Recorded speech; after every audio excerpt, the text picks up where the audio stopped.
Empezamos a grabar, perfecto. Bueno, em, seguimos entonces avanzando hoy con los conceptos de lo que se puede hacer con actualizaciones bayesianas o con inferencias bayesianas, ¿no?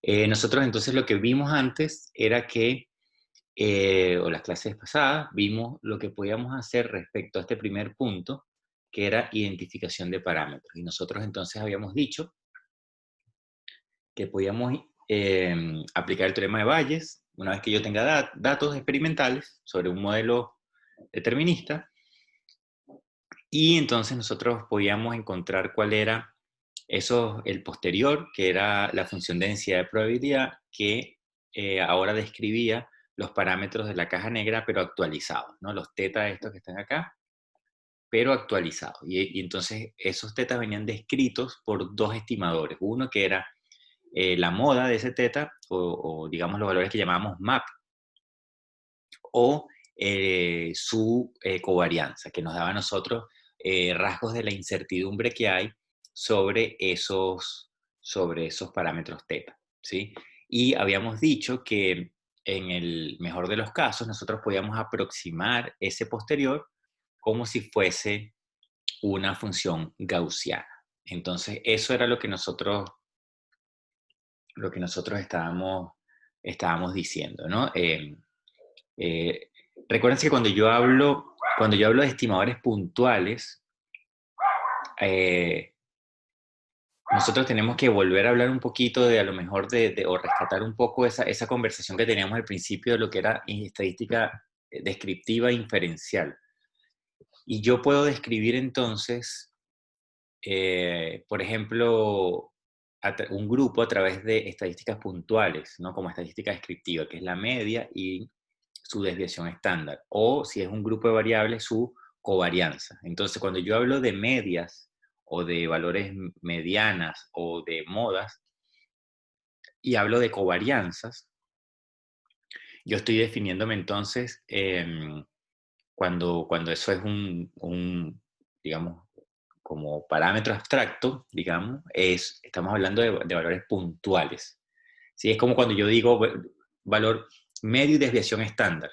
Pero si yo les pregunto a ustedes cuál es la distribución que sigue ese valor medio de esa desviación estándar, bueno, hay un montón de distribuciones que siguen esa valor medio y esa desviación estándar.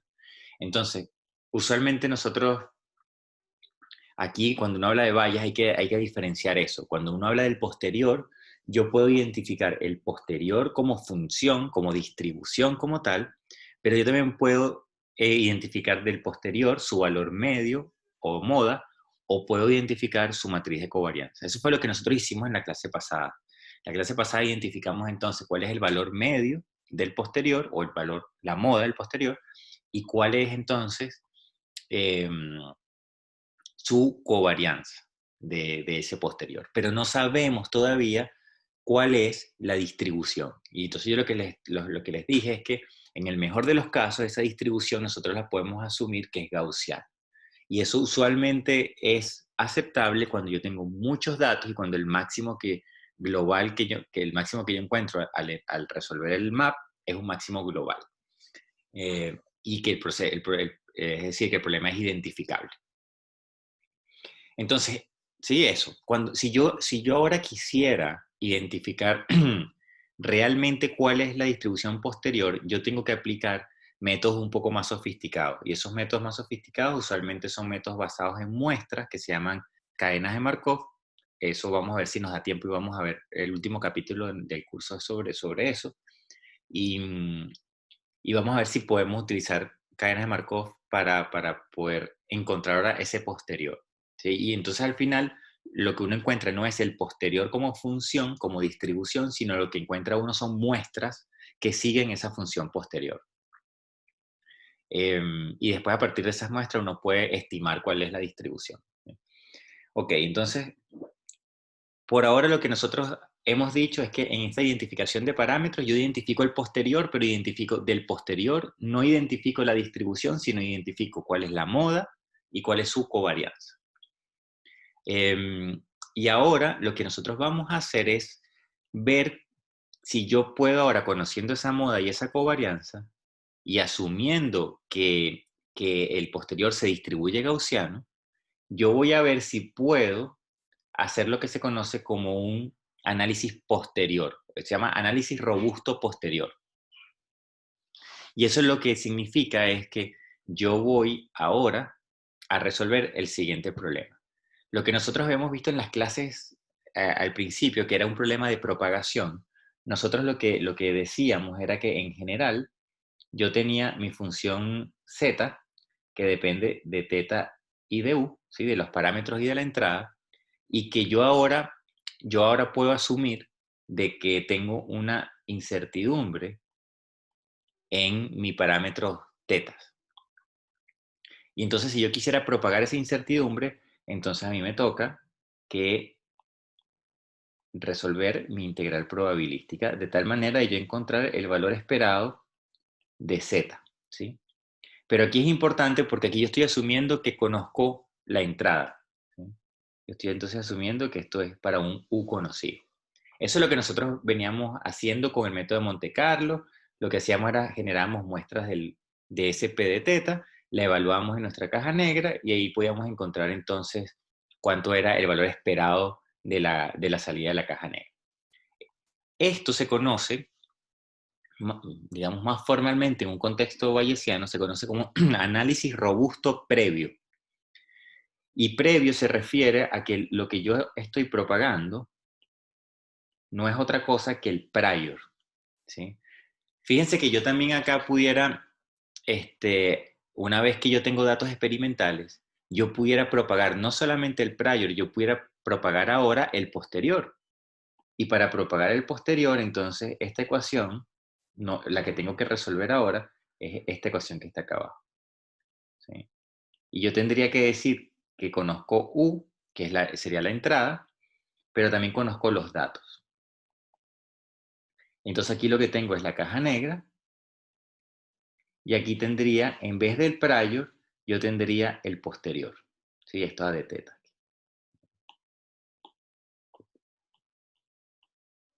Y esto de teta. ¿Sí? Entonces, lo que está en rojo, acá arriba, es lo que se conoce como análisis robusto previo, y lo que está acá abajo se conoce como análisis robusto posterior. ¿En qué consiste el análisis robusto posterior? En agarrar y aplicar un Monte Carlo, por ejemplo, ¿sí? No necesariamente aplicar un Monte Carlo, pero porque yo puedo aplicar las series de Taylor, yo puedo aplicar un montón de cosas. Pero lo que se trata es de tomar el posterior y propagarlo en la caja negra, ¿sí? Entonces eso es lo que yo, por ejemplo, quisiera hacer. Em, entonces, fíjense que ahora sí, si yo quisiera conocer, si yo quisiera propagar esa incertidumbre de que yo tengo ahora en mis parámetros teta, pero actualizados, yo sí necesito saber cuál es la distribución del posterior, ¿sí? Entonces yo tengo que hacer algo con esa distribución. Si yo aplico por lo menos una cadena de Markov, que todavía no lo vamos a ver, yo directamente ya tengo muestras del posterior, y como tengo muestras ya yo puedo hacer el Monte Carlo. Pero si yo no tengo muestras y lo que tengo es el análisis map, donde yo nada más tengo dónde el posterior se concentra y cuál es su varianza o su matriz de covarianza, yo tengo que asumir algo sobre la distribución, ¿sí? Entonces, pudiéramos asumir lo que habíamos dicho de que es gaussiano. Entonces, eso es lo que nosotros vamos a hacer como segundo punto, ¿sí? Ese análisis posterior se refiere a resolver esta integral, es decir, cómo yo ahora, conociendo el posterior, cómo propago esa incertidumbre. Y vamos a ver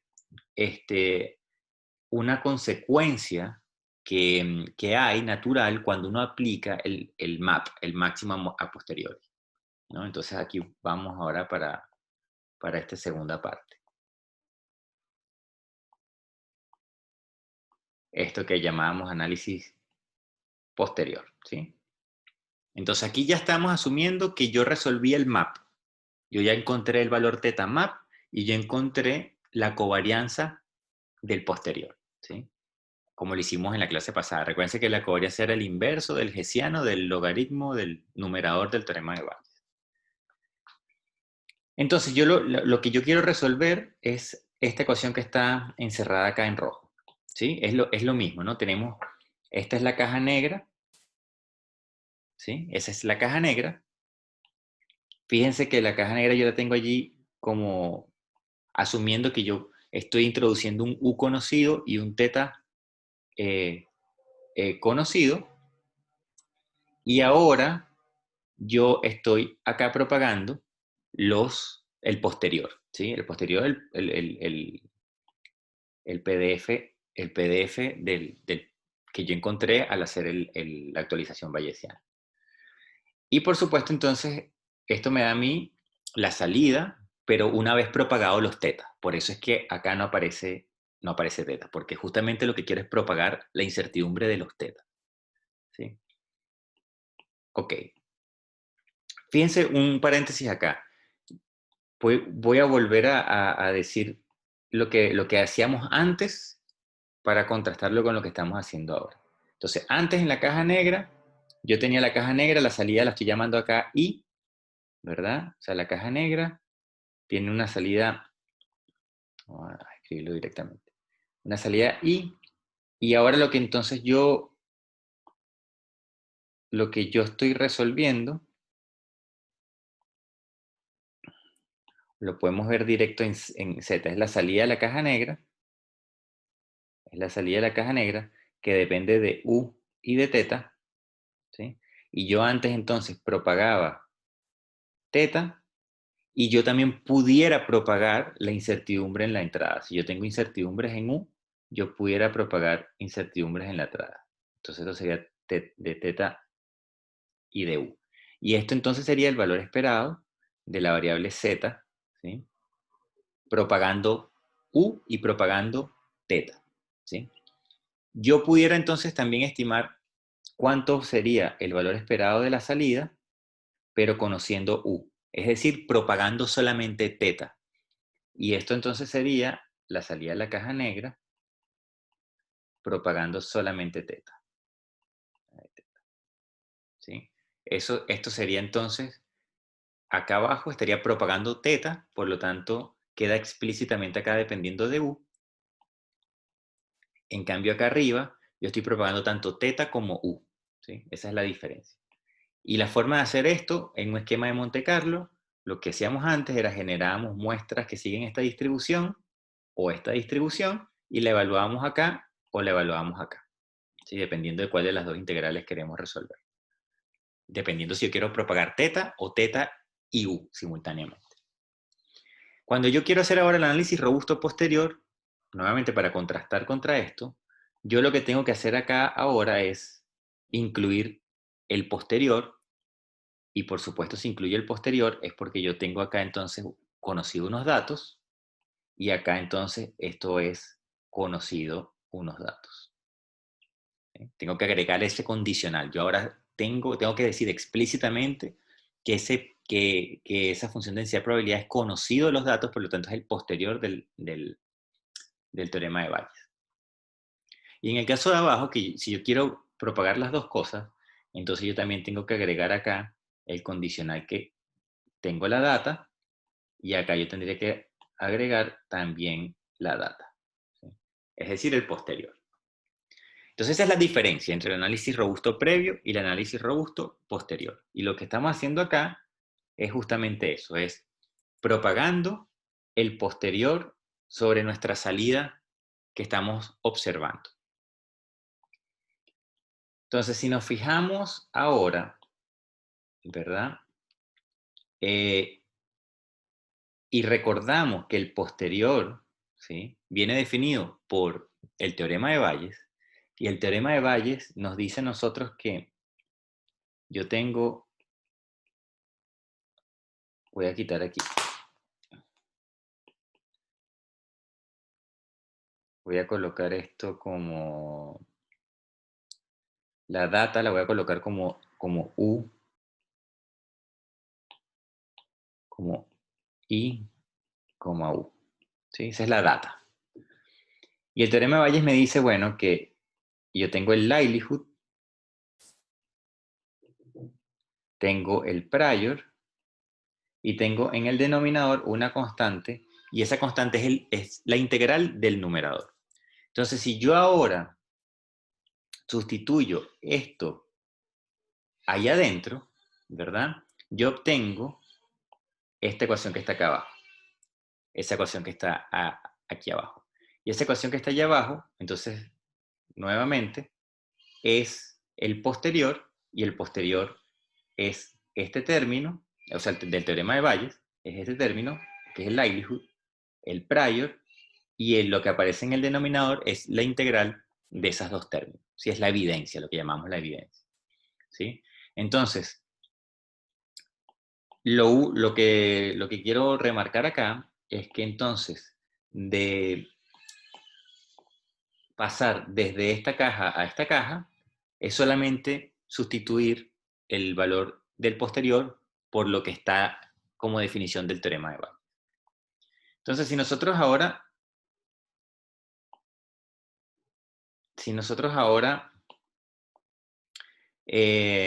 estudiamos en detenimiento esta ecuación, ¿sí?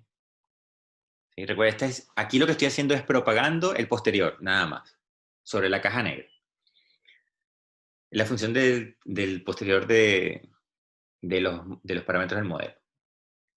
Yo puedo entonces darme cuenta que existe una relación que no es nada obvia con lo que nosotros veíamos como el método asintótico de Laplace. Entonces, en el método asintótico de Laplace nos decía que las integrales que tienen esta forma que está acá, las integrales que tienen esa forma, se pueden aproximar a este valor que está allí. ¿Sí? Entonces uno puede aprovechar esa definición de método asintótico de Laplace para resolver integrales. Yo puedo aprovechar esa solución para resolver la integral que está acá en el numerador y la integral que está acá en el denominador. Entonces, yo tengo que ahora ver cómo tomo ese numerador y ese denominador y los pongo en algo que sea compatible o en una forma compatible con lo que me dice a mí el método asintótico de Laplace. Entonces, ese método asintótico de Laplace me dice a mí que yo ahora, viendo mi ecuación que está acá arriba, que es la que yo quiero resolver, yo puedo entonces hacer un símil y decir, bueno, que yo voy a tener una función acá f y h0 para el numerador y una función f y h0 para el denominador. Es como si yo estuviese tratando el numerador por un lado y el denominador por otro, porque son dos integrales. Entonces las resuelvo por separado. Y yo puedo poner entonces, yo puedo decir ahora cuál va a ser ese f de x y cuál va a ser ese h0 de x, ¿no? En función de lo que yo voy a tener acá arriba. Entonces, si ustedes se fijan, esto lo pueden obviar. ¿Sí? Y este acá también, para no enredar ahora. ¿Sí? Si ustedes se fijan, yo puedo entonces llamar el h0 como el logaritmo del likelihood por el prior. ¿Sí? Entonces yo puedo agarrar y decir acá arriba que el logaritmo de esto por esto va a ser h0 de teta en este caso. Por lo tanto, el f0 de teta, esto que está acá, yo voy a decir, el f de teta, yo voy a decir que es lo que me queda acá restando, que sería esto. ¿Sí? En el caso del denominador, yo voy a llamar a h0, voy a llamar h0 al logaritmo de todo esto. Por lo tanto, la función f de teta que me queda aquí sería 1. Entonces, yo puedo entonces poner esta función o esta ecuación que está acá roja, ¿sí? Que son dos integrales, yo puedo poner esas dos integrales en forma de el método asintótico de Laplace. Y para eso entonces yo tengo que tomar el H0 como este valor, y entonces para la función que está en el numerador, la función f sería esto, y para la que está en el denominador, la función f, que yo la llamé g para diferenciarla, va a ser esa. De tal manera que yo tengo entonces una solución para el numerador y una solución para el denominador. Es decir, que ahora el numerador que está acá, que yo lo estoy llamando i, y el denominador lo estoy llamando l, yo voy a tener entonces una solución asintótica de Laplace para i y una solución asintótica de Laplace para l. Y esa solución o esas aproximaciones son estas dos que están acá. Entonces, tanto i como l tienen una solución cerrada para esa integral, obviamente aproximada por la solución asintótica de Laplace. Fíjense que lo que corresponde ahí, ¿sí? Es un valor allí, pero lo que corresponde a L, que es el denominador, si nosotros nos volvemos acá arriba, lo que corresponde al denominador, ¿sí? Esto es la evidencia, es decir, es lo que aparece en el teorema de Bayes, lo que aparece en el denominador del teorema de Bayes. Y eso es importante que lo tengamos ahí porque eso lo vamos a ir arrastrando hasta la siguiente clase. Así que este resultado que está acá es importantísimo, ¿sí? Lo importante, ok, es sumamente importante y eso lo vamos a recuperar más adelante. Es importante que lo tengan allí subrayado. Que la evidencia del teorema de Bayes, cuando yo hago, por ejemplo, estoy resolviendo el teorema de Bayes, yo puedo entonces encontrar cuánto vale la evidencia aplicando el método asintótico de Laplace. Eso es importante que lo tengamos allí en mente. Ahora, una vez que yo tengo estas dos soluciones, es decir, la integral que está en el numerador y la integral que está en el denominador, bueno, yo simplemente las divido para ver justamente la propagación que quiero. ¿Ves? Que yo ahora, recuérdense que yo partí diciendo que yo quiero propagar el posterior ahora por la caja negra. Entonces, si yo hago eso y divido ese resultado por los métodos asintóticos de Laplace, bueno, ustedes se dan cuenta que la mayor cantidad, si ustedes dividen estas dos cosas, se van a dar cuenta que la mayor cantidad de términos se eliminan. El denominador se cancela con esto se cancela con esto se cancela con esto se cancela con esto, y solamente sobrevive la caja negra evaluada en el valor θ map. Entonces, este resultado que está acá es excesivamente importante. Por lo siguiente, voy a volver al principio, ¿sí? A donde empezamos con todo esto. A donde empezamos con todo esto.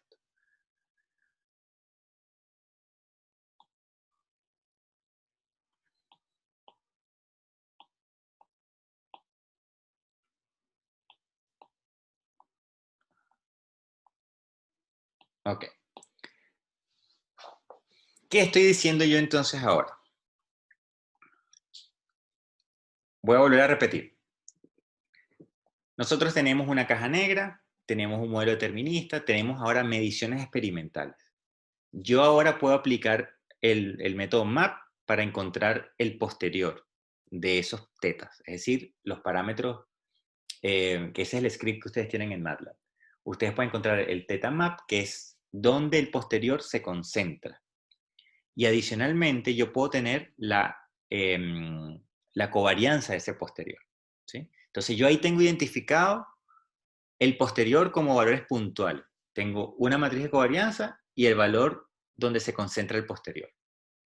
Si yo ahora quiero agarrar ese posterior y hacer la propagación por la caja negra, es decir, yo ahora quiero ver, como hacíamos antes, yo agarro el posterior, el PDF del posterior, y propago hacia la caja negra.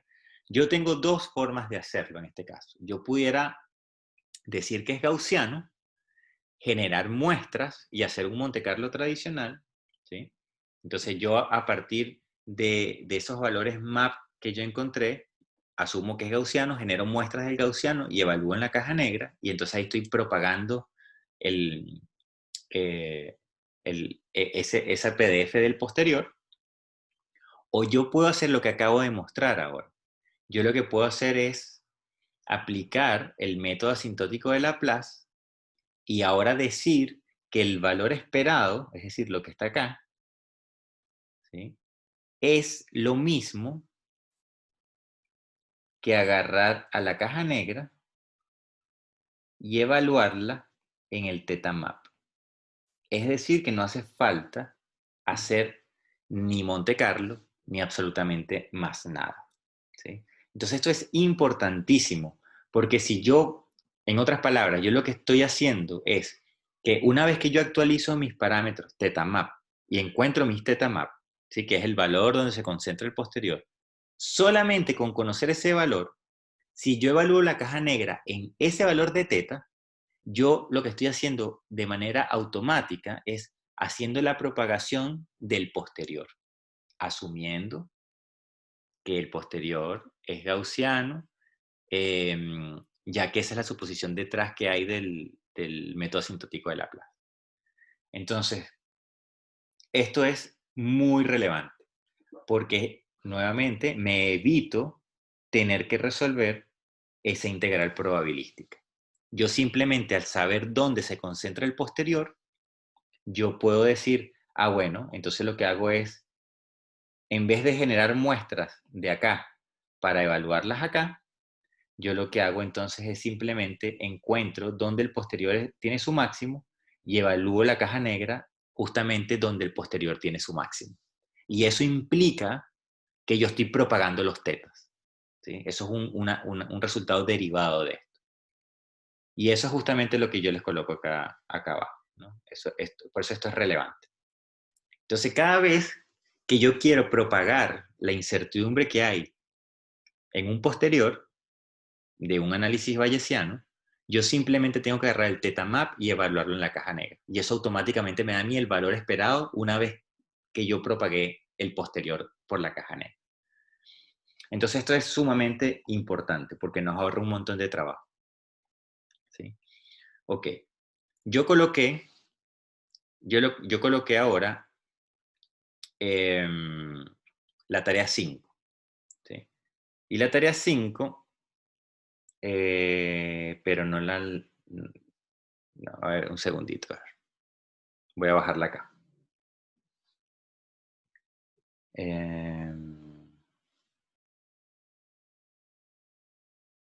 ¿Dónde la tendré?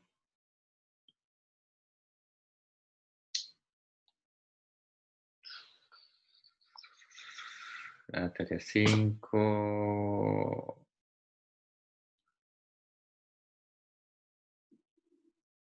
Ah, pero la tengo acá. A ver.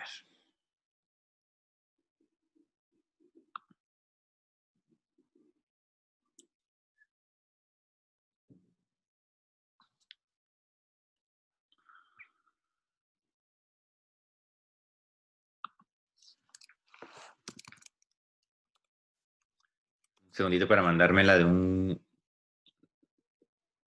lugar a otro.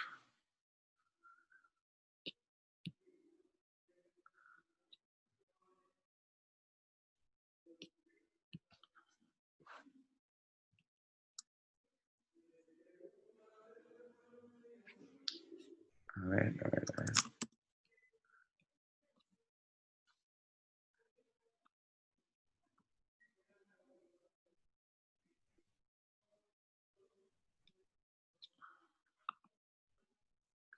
Ok, y ahora me la traigo acá.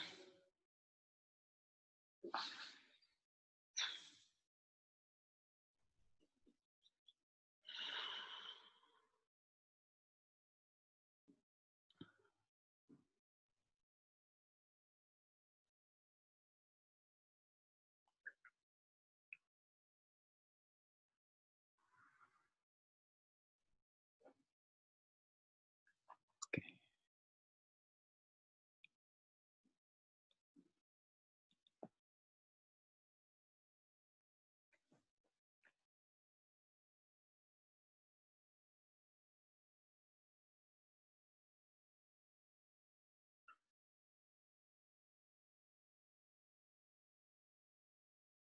Ahí está. Entonces, esa tarea 5. Ahora tenemos, ¿verdad? Nuestra caja negra, ¿cuál va a ser? Nuestra caja negra es una viga que está allí, horizontal, soportada por dos resortes, un resorte constante Ka, un resorte constante Kb, separado en la longitud L, y tenemos ahora entonces, al igual que antes, una carga P posicionada a una distancia A del extremo. Aquí está entonces la caja negra, ¿sí? Que sería la deflexión en el máximo de la viga. Eso está en función entonces de un K, ese K viene expresado allá abajo, ¿sí? Es decir, conocen todos los parámetros. Si ustedes tienen los valores, pueden encontrar la deflexión, no tienen que ponerse a resolver nada, nada oculto acá. Entonces se le dice que tienen un error aditivo. Ese error aditivo entonces viene definido por una función gaussiana centrada en cero con un sigma e. Y lo que nosotros vamos a tomar aquí ahora como diferencia es que vamos a tener como entrada definido A y P, es decir, la fuerza y la ubicación de la fuerza, y vamos a tener como parámetros que queremos ajustar estos parámetros que tenemos aquí, que son modo de elasticidad, inercia, las rigideces de los dos resortes y el sigma e del error, que también lo queremos actualizar. Eso van a ser ahora los parámetros θ. Y nos dan a nosotros entonces el prior de esto.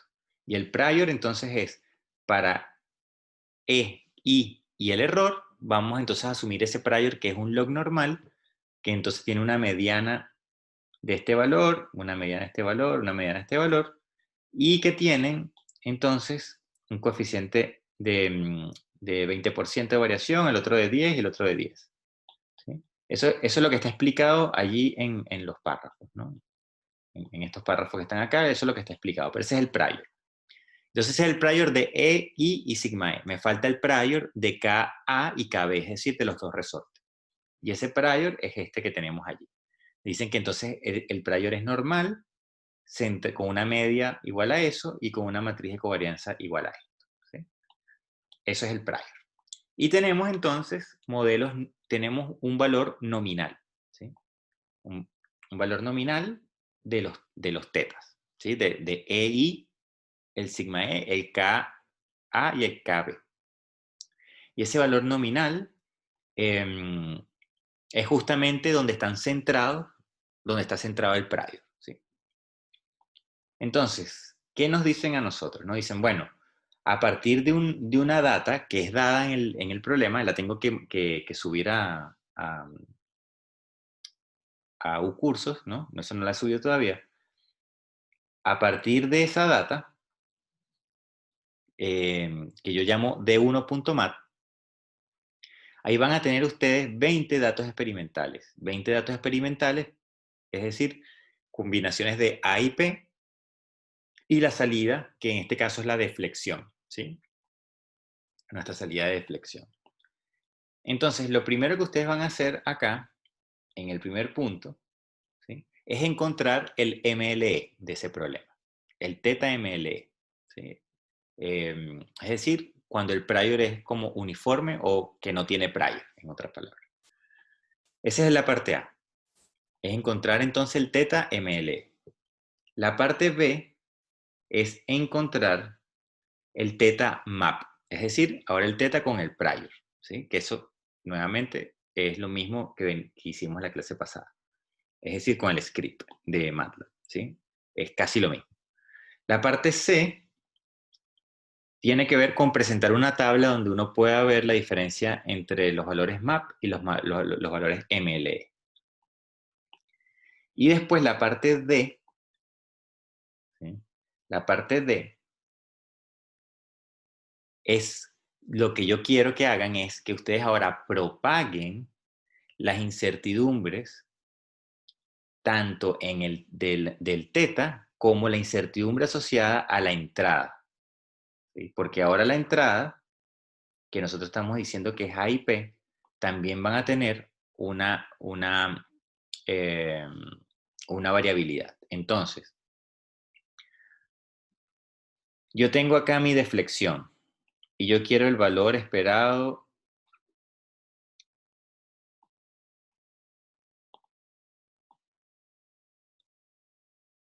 yo, por ejemplo, tengo el valor esperado de la deflexión, ¿sí? Y quiero propagar el prior nada más. Entonces yo digo, bueno, esta es mi deflexión que depende de teta, depende de u. Yo tengo entonces el prior para los tetas, pero yo también ahora tengo cómo es la distribución de la entrada. Y yo hago esto de teta a de u. ¿Sí? Entonces aquí lo que estoy encontrando, por ejemplo, es cuál es el valor esperado de la deflexión propagando el prior, es decir, mi conocimiento previo de los tetas, y de la excitación. Y la excitación viene dada con esta función de densidad de probabilidad. Entonces, esta es la función de densidad de probabilidad. Esto sería P de U. Entonces, ¿cómo hacemos esto? Ojo, este es el prior. ¿Cómo hacemos esto? Bueno, aplicando Monte Carlo, tradicionalmente como lo hacíamos antes, generamos muestras de estas dos distribuciones, evaluamos acá el D, sacamos el promedio de esas evaluaciones y eso me da a mí el estimador para el valor esperado de D. Sin embargo, lo que yo les pido acá es una cosa que es ligeramente distinta. Acá lo que yo les pido es la probabilidad de falla de esto. ¿Sí? La probabilidad de falla, por lo tanto, lo que aparece aquí es la función indicadora. Entonces, y no les doy el límite, yo quiero saber es cómo es esa probabilidad de falla, ¿sí? Tal cual como lo hicimos en las tareas anteriores, en función de el límite, ¿no? El límite porque esta probabilidad de falla es la probabilidad de que D sea más grande que un límite. Entonces ese es el límite y esto tiene que ser algo que es así, algo que es decayendo, ¿no? Aquí es donde ordenamos las muestras y ordenamos el vector de la salida de la caja negra y le asignábamos entonces un valor de probabilidad que iba del 1 al número total de muestras partido por al número total de 1 partido entre la posición de la muestra. ¿Sí? Como lo hicieron en la clase anterior. Entonces, si yo quiero propagar el prior, yo estoy obligado a hacer el Monte Carlo.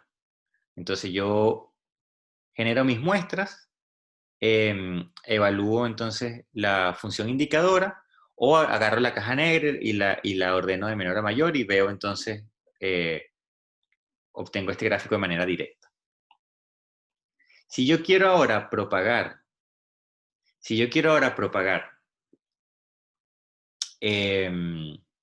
o quiero encontrar el valor nominal, ¿verdad? El valor nominal, o sea, usando los valores nominales de teta, ahora lo que estoy diciendo es que teta no tiene variabilidad. Entonces yo, en ese otro caso, en un caso, esto es el prior, ¿sí? Esto es para un prior. Si yo no tengo prior, sino que yo lo que quiero es ver qué sucede con la probabilidad de falla cuando tengo valores nominales de teta, es decir, solamente propagando la incertidumbre en la excitación en U. Entonces yo voy a decir que la probabilidad, entonces teta nominal, coma U, y esto es solamente P de U a de U. Y lo que estoy haciendo acá es tomando valores nominales para teta. ¿Sí? No estoy propagando teta porque estoy asumiendo que teta lo conozco y es igual al valor nominal. Entonces, esto es lo que yo resuelvo, ¿verdad? Cuando teta es nominal y estoy propagando la incertidumbre en la entrada. Esto es lo que yo resuelvo cuando yo ahora propago el prior en conjunto con la incertidumbre en la entrada. Y ahora esto es lo que yo propago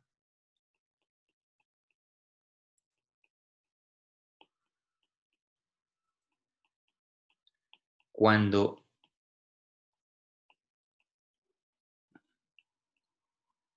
yo tengo ahora el posterior. ¿Sí? Cuando yo tengo entonces ahora esos tetas actualizados con los datos experimentales. ¿Sí? Entonces, son tres cosas que son diferentes. Entonces, eso es lo que yo les estoy pidiendo acá en este, o lo que les estamos pidiendo acá en esta parte D, es simplemente entonces usar los valores nominales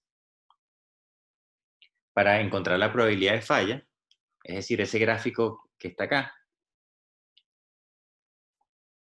Como parte 2 tenemos es propagar el prior nada más, ¿sí? Que sería lo que les coloqué aquí. Como tercer punto sería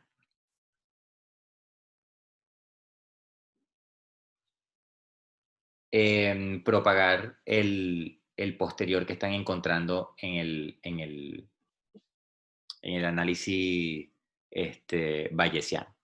Lo que nosotros dijimos hoy, ¿sí? Fíjense que ustedes entonces acá, que esto es lo que es, esta ecuación es la que es tal vez enredada.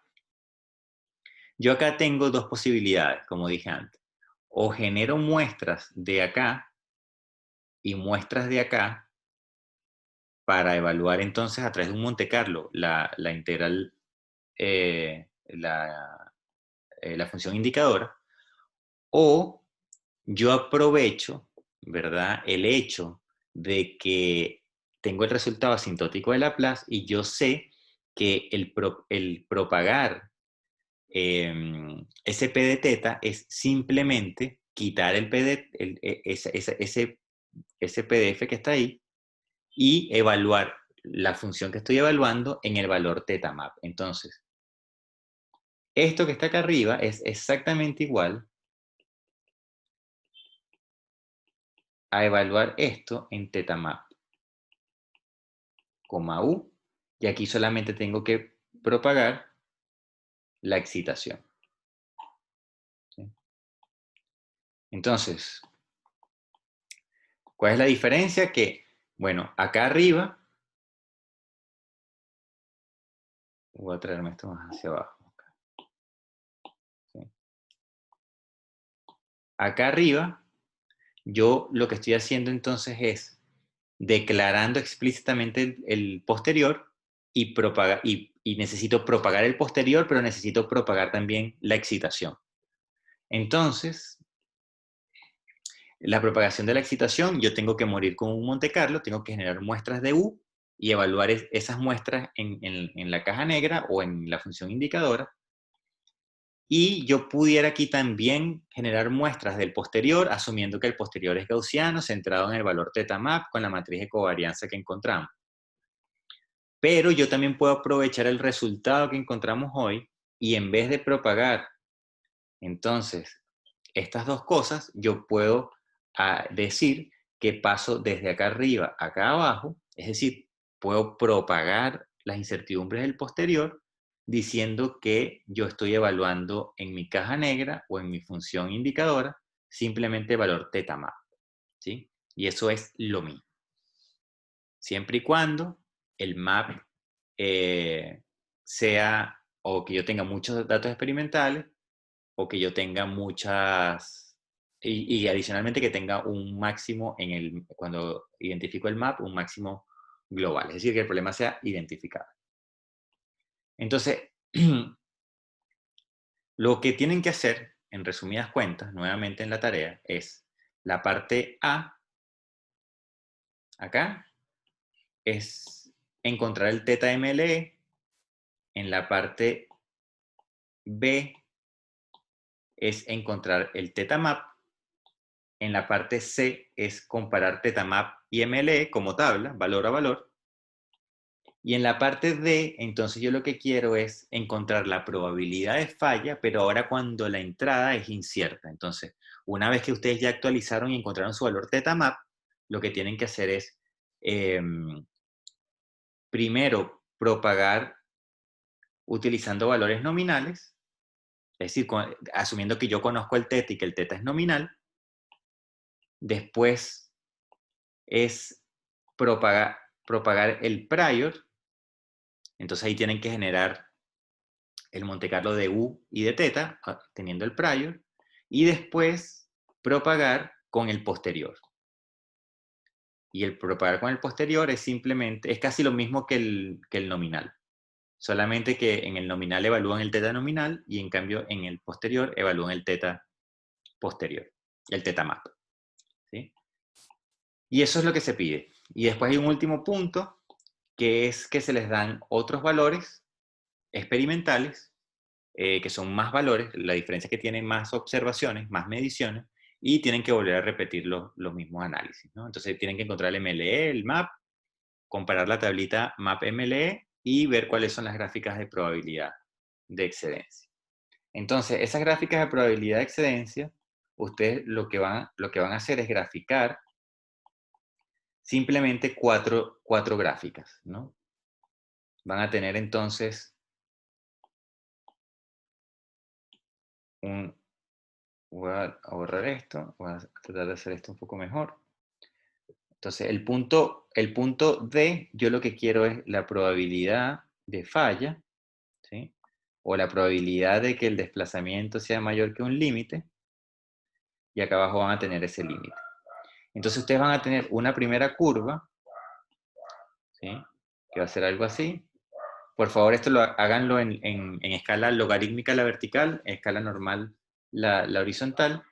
Van a tener una curva para nominal, es decir, cuando ustedes utilicen el teta nominal, después van a tener otra curva que va a ser distinta cuando ustedes utilizan entonces, propagan el prior, es decir, la incertidumbre que hay en los tetas antes de hacer la actualización. Después van a tener otro valor más, otra curva más. Estoy colocando curvas ahí en cualquier lugar, eso puede dar en cualquier lugar, ¿no? Esto va a ser entonces utilizando el posterior. ¿Sí? Entonces, esas son las tres curvas que ustedes deberían graficar en esa parte D, ¿sí? Que son como los tres escenarios que uno se plantea. Es el escenario nominal, es decir, sin incertidumbres en teta, asumiendo que conozco los tetas y que esos tetas son los valores nominales, propagando las incertidumbres que hay en el prior y después propagando las incertidumbres que hay en el posterior. Esos son los tres escenarios que usualmente uno se plantea cuando uno hace un análisis bayesiano. Para que vean ustedes entonces la diferencia. ¿Sí? Ok. Bueno, eso por ahora. Vamos a dejarlo hasta acá la clase. Y vamos, entonces yo les coloco esos archivos que no se los he subido. No me dio tiempo de subirlo. Que sería este d2.mat y este d1. ¿Dónde está? Un d1.mat que está por acá arriba. Sí, esos valores, esos archivos me faltó montar. Entonces les coloco eso y pueden entonces ahora empezar a jugar mezclando entonces ahora los algoritmos de Monte Carlo con lo que vimos nosotros ahora de la actualización bayesiana. Entonces eso es lo que tengo por hoy. Si no hay preguntas, entonces nos veríamos el próximo martes, y cualquier consulta me están escribiendo o le escriben a Alejandro, nuestro auxiliar, y les vamos respondiendo entonces de a poco. Eso. Entonces, quedamos así, que tengan un feliz fin de semana. Chao, Chao, chao. profe. Profe, gracias.